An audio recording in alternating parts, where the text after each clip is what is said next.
ஆன்மீக உறவுகள் அனைவருக்கும் என் அன்பான வணக்கங்கள். 30/12/2024 இந்த வருடத்தின் கடைசி அமாவாசை. அதுவும் திங்கட்கிழமையில வரது ரொம்பவே சிறப்பு வாய்ந்தது. சந்திரனின் ஆதிக்கம் மிகுந்த அமாவாசையும் சந்திரனுக்கு உகந்த திங்கட்கிழமையும் இணைந்த நாள் அமாசோமவாரம். இந்த நாளில் அதிகாலையிலே அரச மரத்தை வழிபட்டு ஸ்ரீமன் நாராயணனா பாவித்து 108 முறை வலம் வந்தோம் அப்படின்னாக்கா நம் வாழ்க்கையில் மிகப்பெரிய அளவில் முன்னேற்றங்கள் ஏற்படும். திங்கட்கிழமை சோமவார அமாவாசை அப்படின்னே சொல்லலாம். சோமவாரம் சிவனுக்கு மிகவும் விசேஷமானது. அந்த நாளில் நம்ம அமாவாசை தினத்தன்று அதிகாலையிலேயே எழுந்து குளிச்சுட்டு நம்ம பித்திருக்கள் முன்னோர்களுக்கு திதி தர்ப்பணம் கொடுக்கணும். ரொம்ப ரொம்ப நம்ம வாழ்க்கையில் நம்ம அடுத்த கட்ட பாதைக்கு நம்ம செல்லணும். நமக்கு நம்ம எடுக்கக்கூடிய ஒவ்வொரு முயற்சிகளும் நமக்கு வெற்றி அடையணும். நம்மளுடைய சந்ததிகள் செல்வ செழிப்போடு இருக்கணும் அப்படின்னாக்கா அமாவாசை தினத்தில் முன்னோர்களுக்கு திதி தர்ப்பணம் கொடுக்கறத மறக்கவே கூடாது. அதே போல் மதிய நேரத்தில் படையலிட்டு முன்னோர்களுக்கு படைச்சிட்டு காக்கைக்கு சாப்பாடு வச்சதுக்கப்புறம் தான் நம்ம சாப்பிடணும். இதையும் எப்பொழுதும் அமாவாசை சாதாரண அமாவாசை இருந்தாலும் எப்பொழுதுமே இதை மறக்காமல் நீங்கள் செய்துக்கிட்டு வரணும். இதெல்லாம் நம்ம சரியாக கடைபிடித்தாலே போதும். செல்வ செழிப்போடு இருப்பாங்க நம்ம தலைமுறைகள். அது மட்டும் இல்லை, அன்றைய நாளில் அமாவாசை தினத்தில் யாராவது ஒருவருக்காவது வயிறாறு நம்ம சாப்பாடு போடணும். இதையும் நீங்கள் மறக்காமல் செய்துக்கிட்டு வாங்க. அடுத்து பார்த்திங்கன்னா, என்னால் முடியல, நான் யார்கிட்டையும் போய் சாப்பாடு போட முடியல, வரல, இப்படி ஏதாவது ஒரு சூழ்நிலையில் ஏதோ உங்களால் போட முடியலனாலும் பரவாயில்ல. இந்த வெல்லம் அல்லது நாட்டு சர்க்கரை, இனிப்பு வகைகள் எதாக இருந்தாலும் சரி கொண்டுட்டு போய் மரத்தடியில் நீங்கள் தூவி விட்டிங்கனாலே போதும். எறும்புகள் அதை உணவாக சாப்பிடும். எறும்புகளுக்கு நம்ம உணவிட்டாலே போதுங்க, நம்முடைய கர்ம வினை கட்டாயம் தீர்ந்து போகும். நம்மை பிடித்த அனைத்து கெட்ட சக்திகளும் சரிங்க, நம்மளை பிடித்து ஆட்டக்கூடிய கஷ்டம் எதுவாயினும் அது உடனடியாக தீர்ந்து போகும். மிகப்பெரிய ஒரு அன்னதானம் அப்படின்னா அந்த எறும்புகளுக்கு நம்ம போடக்கூடிய அந்த இறை தான். அந்த இறையை எப்பொழுதும் நம்ம மறக்கவே கூடாது. அமாவாசை தினத்தில் பிரபஞ்ச சக்திங்கிறது அதிகமாக இருக்கும். அந்த நாளில் நம்ம செய்யக்கூடிய ஒவ்வொரு வழிபாடாகட்டும், பரிகாரமாகட்டும், தானமாகட்டும், அது நமக்கு மிகப்பெரிய அளவில் நன்மைகளை கொடுக்கும். அடுத்து பார்த்திங்கன்னா, நிச்சயம் குலதெய்வ வழிபாடு செய்யுங்க. நம்ம எவ்வளோ பெரிய பெரிய ஸ்தலங்களுக்கு போய் நம்ம கடவுளை வழிபட்டாலும் சரிங்க, நம்ம குலதெய்வம் தலையாட்டினா தான் அந்த தெய்வங்களே நமக்கு வரத்தை கொடுக்கும் அப்படின்னு சொல்லுவாங்க.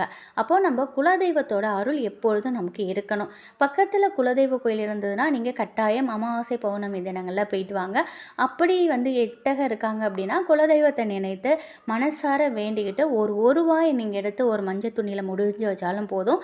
இல்லை ஒரு பாக்ஸில் குலதெய்வத்துக்காக நீங்கள் சேர்த்துக்கிட்டே வரும்பொழுது எப்போயாவது வருஷத்துக்கு ஒரு முறையாவது அந்த குலதெய்வ கோயிலுக்கு கட்டாயம் போயிட்டு வாங்க. எட்டாக இருந்தாலும் சரிங்க, தூரமாக இருந்தாலும் போயிட்டு இப்போ நீங்கள் சேர்த்து வச்சுருக்கக்கூடிய காசில் உங்கள் குலதெய்வ கோயிலுக்கு ஏதாவது வாங்கி கொடுத்துட்டு வாங்க.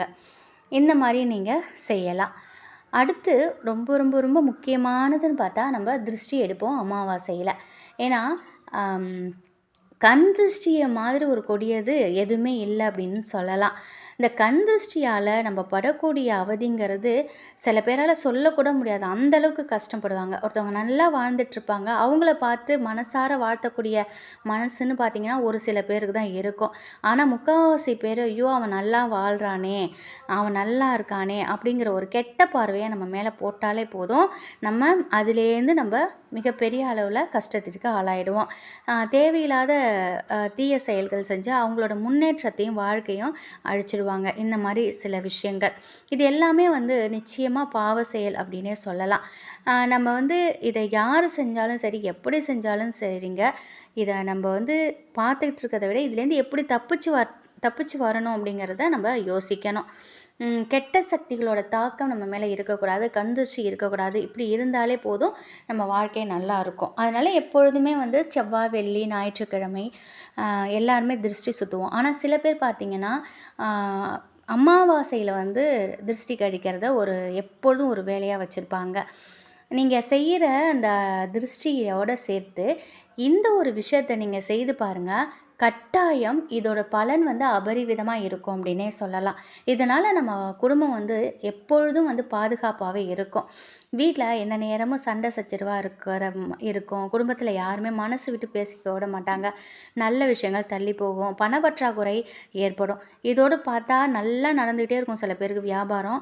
திடீர்னு பார்த்தா சரிவு வரும். இல்லைன்னா ஆரோக்கியம், அதாவது அவங்க நல்லா இருப்பாங்க, அவங்க ஆரோக்கியத்தில் ஏதாவது ஒரு குறை வரும். இப்படி தொடர்ந்து ஏதாவது பிரச்சனை, பாதிப்பு இப்படி எல்லாமே நம்மளை வந்து அந்த தொடர்ந்துக்கிட்டே வரும்.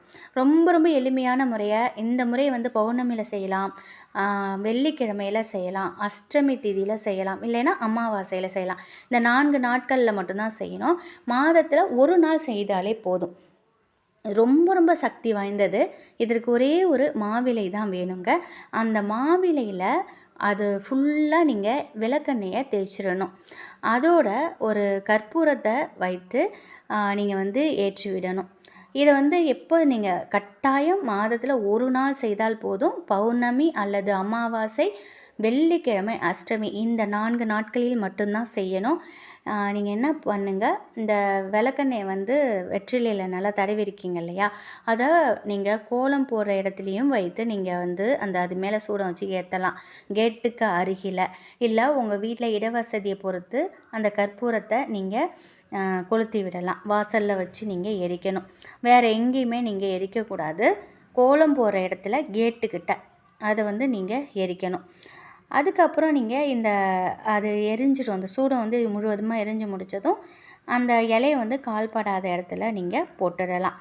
இந்த மாதிரி செய்யும் பொழுது நம்மை சுற்றியும் நம் வீட்டை சுற்றியும் இருக்கும் எதிர்மறை ஆற்றல், கண் திருஷ்டி, தீய சக்திகளோட தாக்கம் எதுவுமே நம்மளை அண்டாது, இருந்தாலும் போயிடும். இதை வந்து விளக்கெண்ணெய் தடவுறீங்களா மாவில், அதை வந்து ஒரு நாள் ஃபுல்லாகவே இருக்கட்டும். இப்போ காலையிலே நீங்கள் இதை வந்து செஞ்சுடுங்க. ஒரு தட்டில் வச்சு அந்த மாவிலையில் விளக்கெண்ணெயை தடவிட்டு ஒரு மூலையில் வச்சுடுங்க. அது முழுவதுமாக இருக்கட்டும். இரவு எப்பொழுதும் நம்ம அமாவாசையில் திருஷ்டி கழிப்போம் பார்த்திங்களா, அந்த நேரம் இந்த மாவிலை கொண்டு போய் கோலம் போகிற இடத்துக்கிட்ட இல்லை கேட்டுக்கிட்ட வைத்து நீங்கள் என்ன பண்ணுங்கள், அதில் ஒரு கட்டி சூடத்தை வச்சு நீங்கள் கொளுத்தி விட்டுருங்க. அது எரிந்து முடியட்டும். இதை வந்து நீங்கள் மாதம் ஒரு நாள் நீங்கள் செய்யுங்க. இப்போ அமாவாசையில் செய்தீங்க அப்படின்னா அமாவாசையில் தொடர்ந்து நீங்கள் செய்யுங்க. இல்லை பௌர்ணமியில் செய்யுங்க. அஷ்டமி, வெள்ளி அந்த 4 நாளில் மாதத்தில் ஏதாவது ஒரு நாளை நீங்கள் வந்து நினைவு வச்சுக்கிட்டு இதை அப்படியே செஞ்சுக்கிட்டே வாங்க.